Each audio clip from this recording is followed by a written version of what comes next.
Is Brent Venables' career at Oklahoma completely reliant on quarterback John Mateer? Locked on SEC starts right now. You are Locked On SEC, your daily podcast on the Southeastern Conference. Part of the Locked On Podcast Network, your team every day. And what's up, everybody? Welcome to Locked On SEC. It's great to have you guys along. I'm Chris Gordy. Thanks for making us your first listen every day. Shout out to everydayers. We're free and available wherever you get your podcasts and on YouTube. Part of the Locked On Podcast Network, covering your team every day. And today's episode is brought to you by the all-new 2025 Nissan Armada. Stay with us for the Armada Team of the Week later in the episode. And we are continuing our spring preview series as we go around the SEC, making a stop off in every college town. And today we stop off in Norman, Oklahoma, as we catch up with our buddy Jay Smith from Locked On Sooners to talk all things Oklahoma. Jay, welcome in, man. How are you? Chris, I'm doing well, man. Thanks for having me. Love to talk some ball with you all the time. Yeah, absolutely. And I thought timeliness was pretty good here with Oklahoma because they are hitting the practice field. We saw their media session yesterday. We got to hear from Brent Venables, new quarterback John Mateer. I guess let's just start here because I saw the biggest headline coming out of what Venables had to say is that he is going to be Oklahoma's primary defensive play caller this coming year. And that was made following Zach Alley's departure to West Virginia earlier in the offseason. And I think Venables' actual quote was, why are you going to call plays? And he said, quote, because I'm good at it, which is a humble brag, but it's true. He is a good defensive play caller. So what'd you make of what Venables had to say this week as Oklahoma starts up their spring ball? I like that he opened up with that, when they asked the question, and then he followed up and said that he's been coaching for his job for the last 30 years. And that's more so him pointing out that when he started at Kansas State under Bill Snyder, he gave him an opportunity to just be on staff. And he told him, hey, I have no guarantees for you.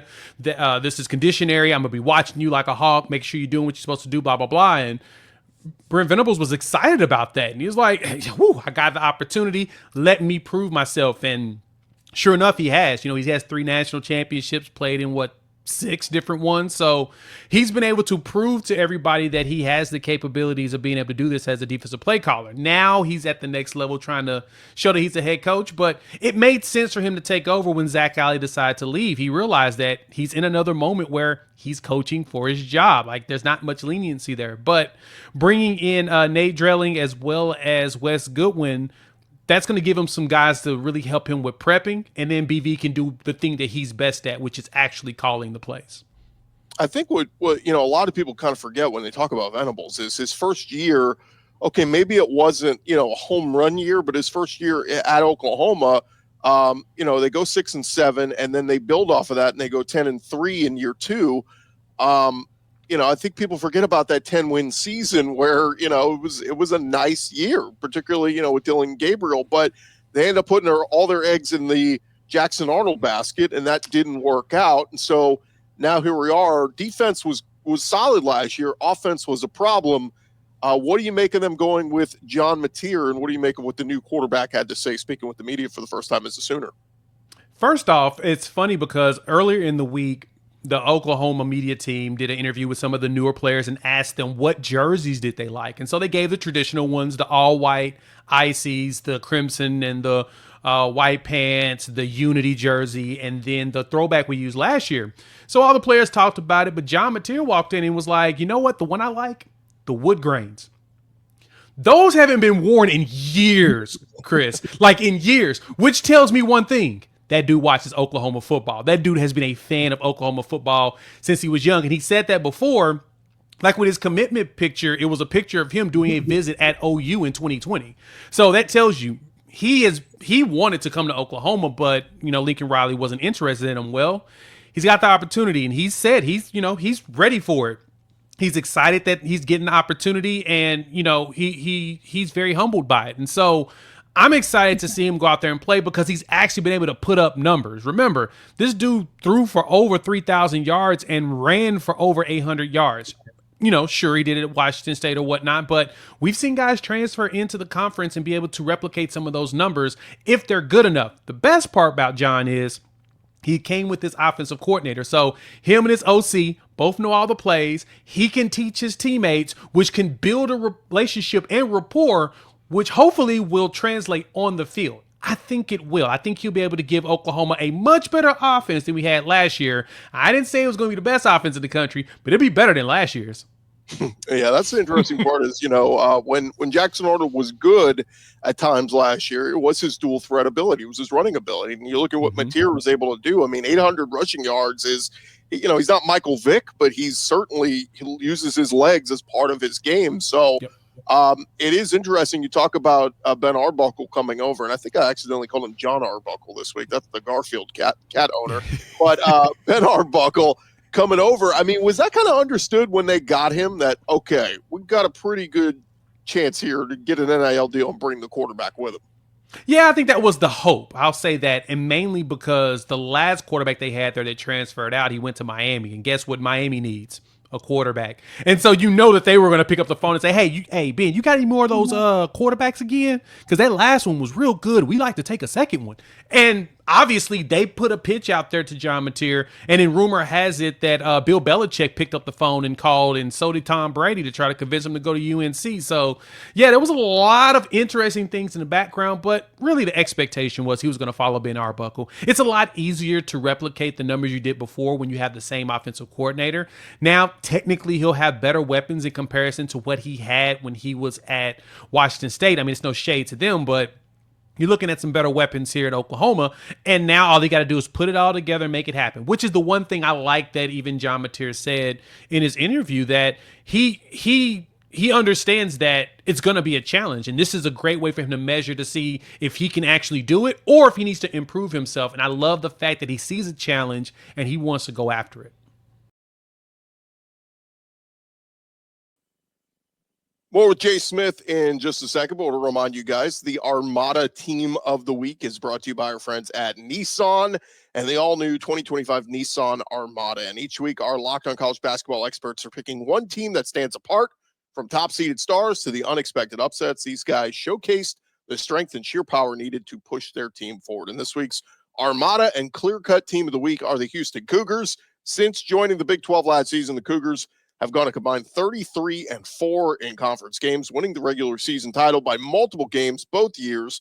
There is no team in college basketball that more capably embodies the rugged Armada than Kelvin Sampson's squad. Houston's tenacious defense leads the nation in fewest points allowed per game for the second straight year. When it comes to the Nissan Armada, they say go forth and conquer, and that's exactly what the Houston Cougars have done. It is clear that our Team of the Week is out here ready to conquer the road ahead with confidence, just like you can in the all-new Nissan Armada or any of the Nissan outstanding vehicles. Take the Nissan Armada, Rogue, or Pathfinder and go find your next big adventure. Shop NissanUSA.com. Continue our conversation with our buddy Jay Smith, Locked On Sooners, and we're talking a little bit about the offense. Ben Arbuckle, what kind of wrinkles do you think they're going to bring to this offense? What's going to look different in your mind?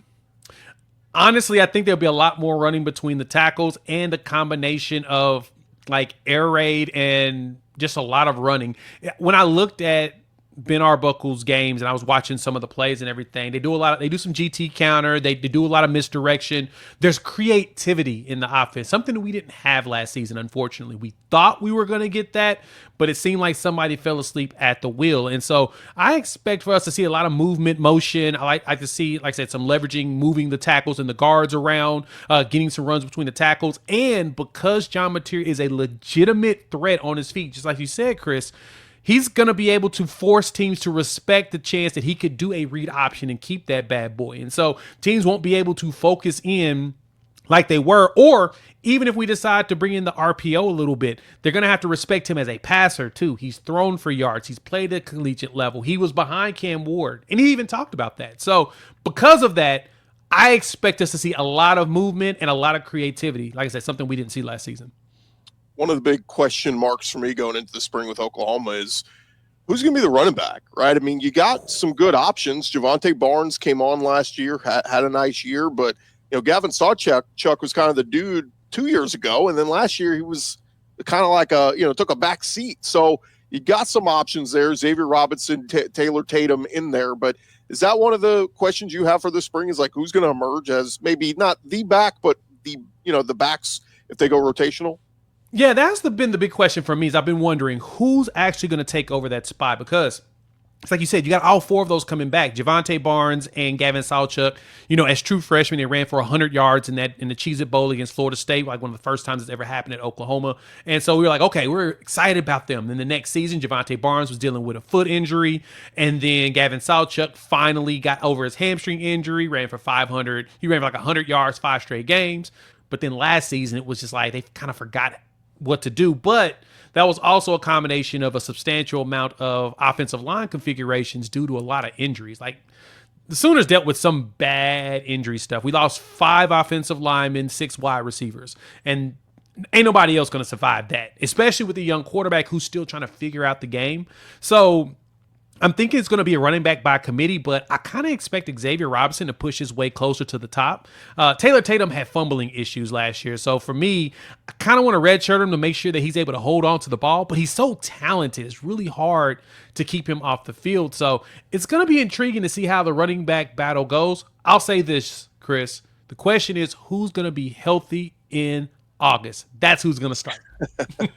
Yeah, it's a great answer. Okay, so we bring over John Mateer. He's got to have some weapons, and all those wide receiver weapons were injured a year ago. Over half the room is left via the portal. What are we looking at wide receiver wise? I know they bring in Giovanni Gibson from Arkansas Pine Bluff. I remember 2 years ago, my buddy who's a big Purdue fan was like, oh, Deion Burks is going to eat at Oklahoma. And then he battled injuries. When he was healthy, he looked really good. But are these going to be kind of the key weapons, Jaden Gibson, some of these other guys in that wide receiver room? That's what I'm expecting. I'm expecting a lot more Deion Burks, Giovanni Gibson. You may see some of the young players like a Zion Kearney, who played a little bit last year. He's trying to get his bearings going. Ivan Carrion, he's 6'6" wide receiver that once he bulks up a little bit more, he'll be really good on the outside. But I think Isaiah Satania is going to be one that's going to really shock some folks. Him and Giovanni Gibson are probably the 2 players I think are going to step up and probably be big threats. Satania coming over from Arkansas, he was one of their top receivers last year. And so you kind of bring him in and you're like, all right, he's got SEC experience. He's actually put up some numbers in an offense that was kind of meh. I think that he'll be able to come in and really take a spot away. A combination of him and then Keontez Lewis. Now, Keontez Lewis started in the Power 4, went and played at Southern Illinois in G5, but he needed that because he needed to have that time to try to mature and get better in the game. Did well there. Now he's back up, and I think that he can also be a threat. I mean, he's 6'2", roughly 200 pounds. That's a nice size wide receiver to have, especially in the SEC. So I don't think it's going to be. I'm curious to see how the chemistry works for John Mateer with some of these players. The good thing is they're all together here in the spring, and the way it sounds in the background, they're getting along very well. That's good. And they're going to need that for this offense to click and move the football up and down the field and score some points. What about defensively? I mean, you lose 2 absolute studs of that program in Billy Bowman and Danny Stutzman moving on to the NFL, but still some guys who've got a lot of experience, still a lot of seniors and juniors on that defensive side of the ball. So what's this defensive unit going to look like? Yeah, the saving grace is for Oklahoma, we're ranked roughly 46th in the country based upon ESPN's Bill Connelly's, returning production. So we're 46th in the country on the defensive side. We're, top 10 in offense. We're number 10 in the country in returning production. So the defense-wise, though, like you said, we're losing Danny Stutzman, who was the drill. He's the leader of that defense, and Billy Bowman, the ball hawk at safety. So you got 2 really big pieces you have to replace. And to be honest, if Peyton Bowen's ready, he's the former 5-star safety out of Denton, he should be ready to go ahead and step up and take that position. That's what Billy Bowman told me last year at SEC Media Days, that he expect Peyton Bowen to step up and beat that dude. But at the linebacker spot, you still got Kip Lewis, which is fantastic. You got a couple Kip 6s. The state of Alabama hates that dude right now. I think he's banned from being able to go there at this point, but it's okay. He'll find a way into the stadium when we go to Tuscaloosa. But you got him, and then Kobe McKenzie was the one that was really the understudy of Danny Stutzman to be that Mike. And so he'll have the green dot. He was doing a lot of shuffling on the defensive line, so he did a really good job of helping with adjustments. And because that defense was where it was at, that's the big pieces you needed to replace was those two and Bowman as well as Stutzman. I think you've got some guys that can step up and be ready to do that. The biggest question is going to be is how does Eli Bowen, the freshman All-American, how does he step up his game this coming year? And if Gentry Williams, the other corner who had dealt with shoulder surgery last season, if he's ready and coming back, because he was a problem 2 seasons ago. And if he comes back good, he's considered a very high ceiling potential day 2 NFL player, caliber player when he's healthy. Yeah. And you talk about, R. Mason Thomas coming back is big as well. But what about the off? Well, Dominic Williams, yeah, of course, who was like supposed to be his hired assassin from TCU. Like, I'm coming 1 year and I'm going to wreck shop. Well, he didn't, and you get him back for another year. Even better. Now he can go wreck shop for OU. But what about the big addition through the portal? Marvin Jones Jr., of course, played at Florida State, played at Georgia. Is a big time transfer. Portal piece that could contribute, make some noise.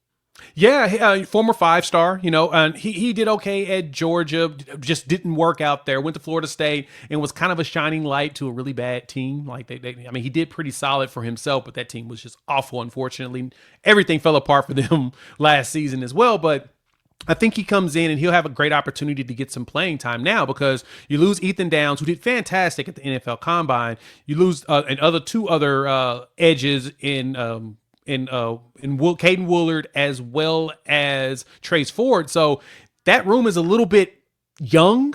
So now you get the opportunity with him and R. Mason Thomas next to each other to be able to really attack. And then the young guys behind them and Daniel Collier, PJ Adebaware will have the opportunity to show up. So I think that Marvin Jones will be able to really step up and make something happen.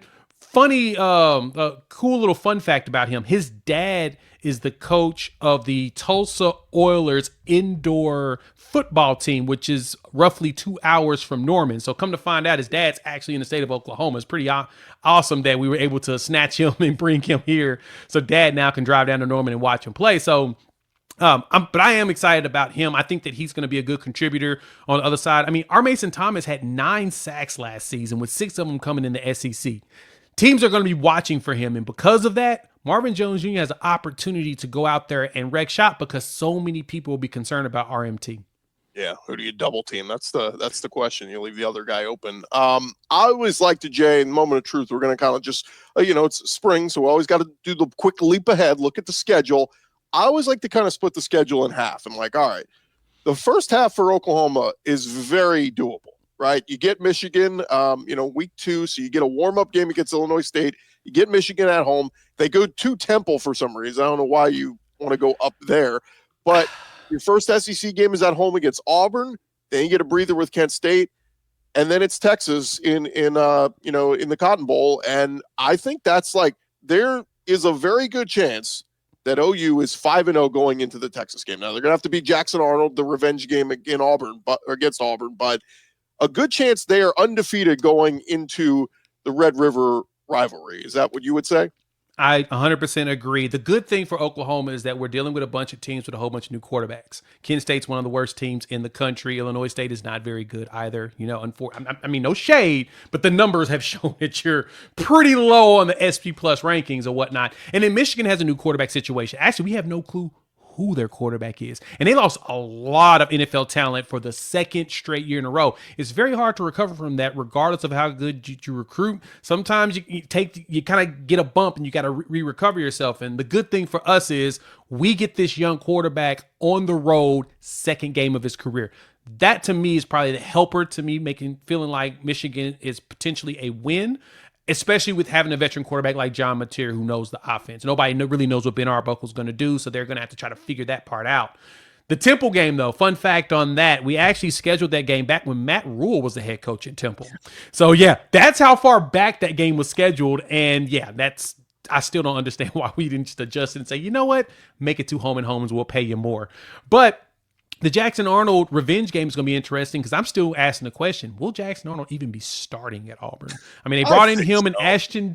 He brought in Ashton Daniels too, who also kind of, had up and down situations at Stanford. So the question is, who's the one that's going to step up and be the leader and really take over that room? And I'm not going to put my bet on Jackson. There's nothing against him, but he's a very quiet dude. So, it's going to be interesting to see who comes out of that one. But I think that with all the young quarterbacks we're dealing with, plus, Brent Venables had Jackson Arnold in shambles in practice back in the day last season. So I think going into the Texas game, we should be able to be undefeated. That is the, of course, best case scenario, but that is probably the expected scenario for us.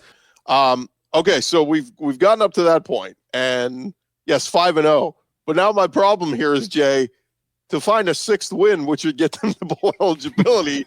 I mean, I think they're going to win one of these games, but it's Texas, it's at South Carolina with Illinois Sellers, it's home for Ole Miss, and yes, they'll have a new quarterback, but Lane Kiffin has been rocking and rolling there. Then you're at Tennessee, at Alabama, and then home for Mizzou, who's just won 10 games, and then LSU, who's loaded. That backstretch of the schedule is absolutely brutal. I almost think Venables has to start 5-0 if they want to get to where they want to go this year. Yeah, if we want to be at least bowl eligible, we're definitely going to have to start the season off 5-0 at minimum. But the saving grace for us, South Carolina is going to be a tough game because Lenore Sellers, did very well. And the only thing good for us is that Keon Keeley isn't over there on the other side of, Dylan Stewart. Now, you got to deal with Dylan Stewart, of course, but teams have tried to find ways to make that happen. That defensive line that was as stout as it was last year lost a couple players to go to the pros, so it can help us. And honestly, when we didn't spot them 21 points, we only gave up 13 in that game. Our defense did our job. The offense just didn't help.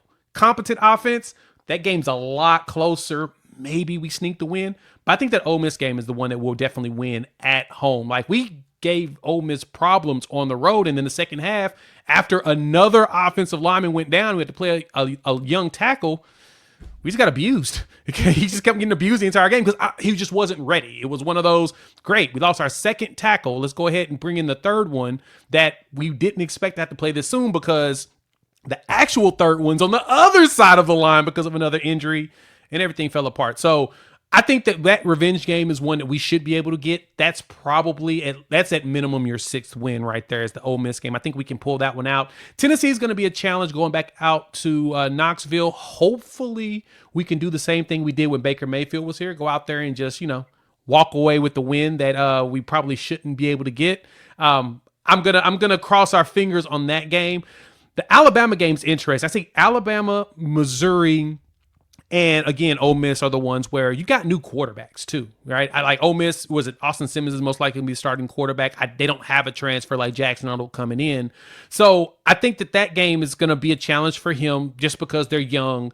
Alabama in the same situation. It's going to be Ty Simpson. It's going to be Keon Russell. I think that Russell wins that one because I think he's really talented, at least by November. And then Missouri has was it Pajulia?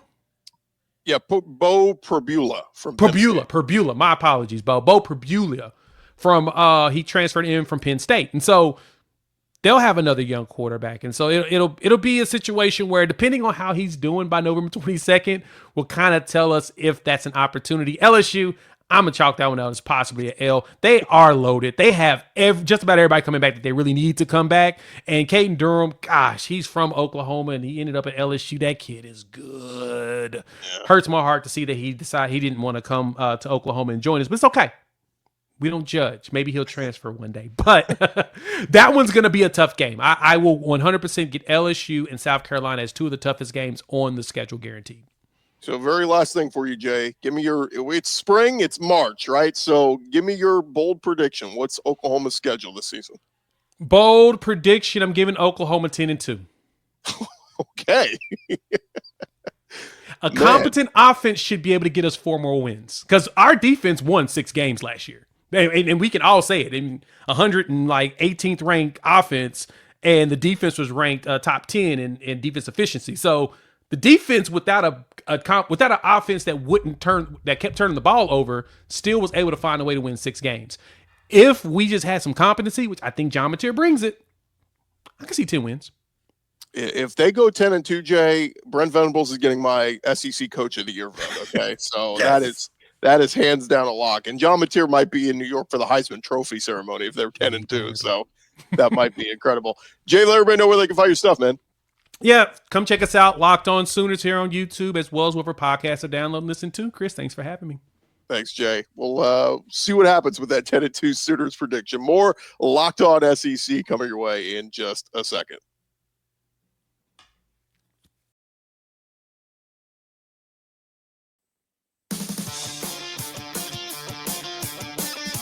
We're along here, Locked On SEC, part of the Locked On Podcast Network, covering your team every day. We appreciate Jay Smith taking some time out to join us. And we got a few more nuggets we're going to hit on here before we call it a show. So let's dive into it. As we had some notes from Oklahoma, still we didn't get to touch on with Jay Smith. So let's get into that very quickly. As Brent Venables meeting with reporters in Norman on Wednesday, and he was asked about the decision to become Oklahoma's primary defensive play caller.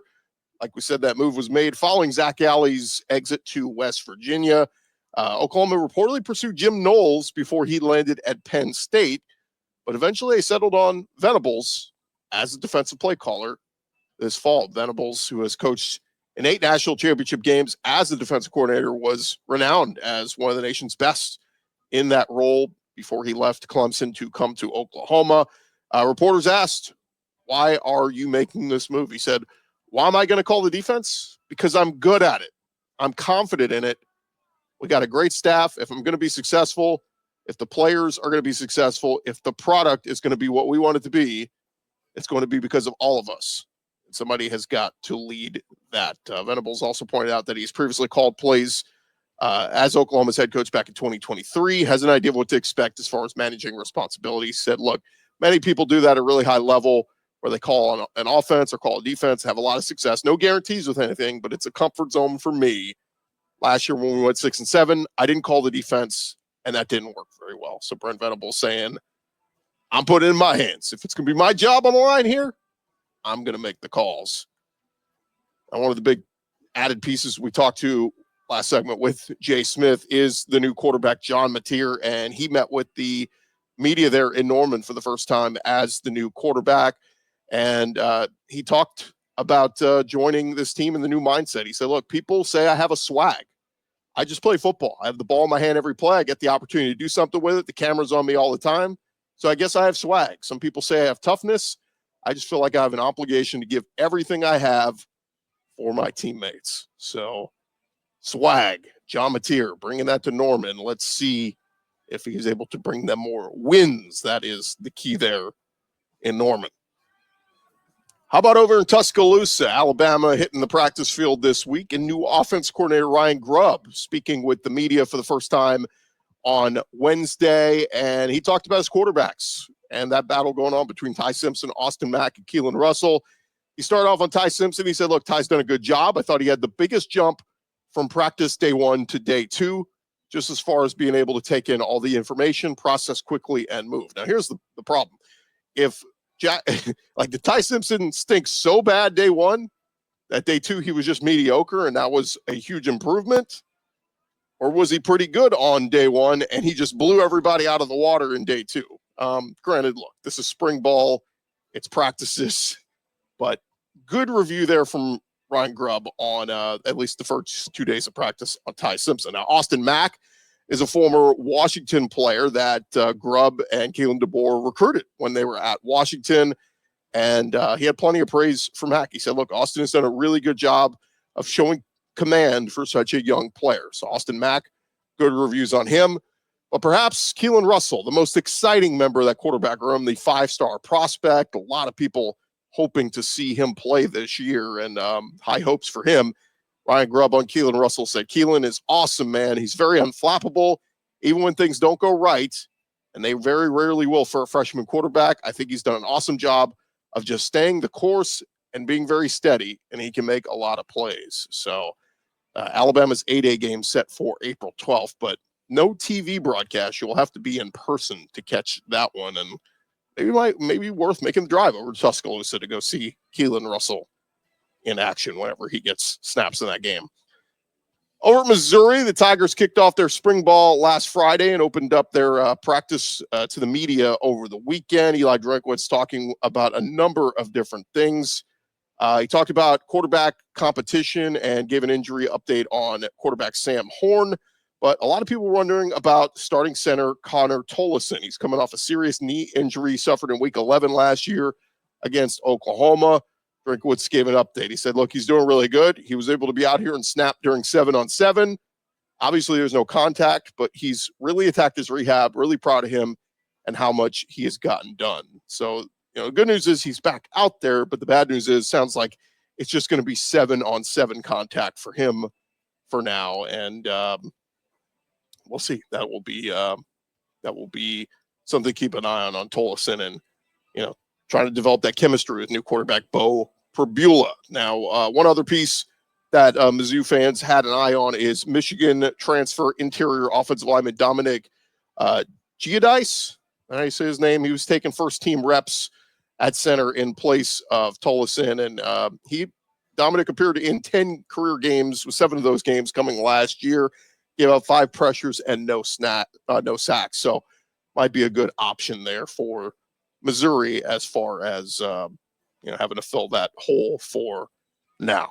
There you have it. That is the latest news going on around the conference. Thank you guys for making Locked On SEC your first listen every day. Thanks to Jay Smith for joining us.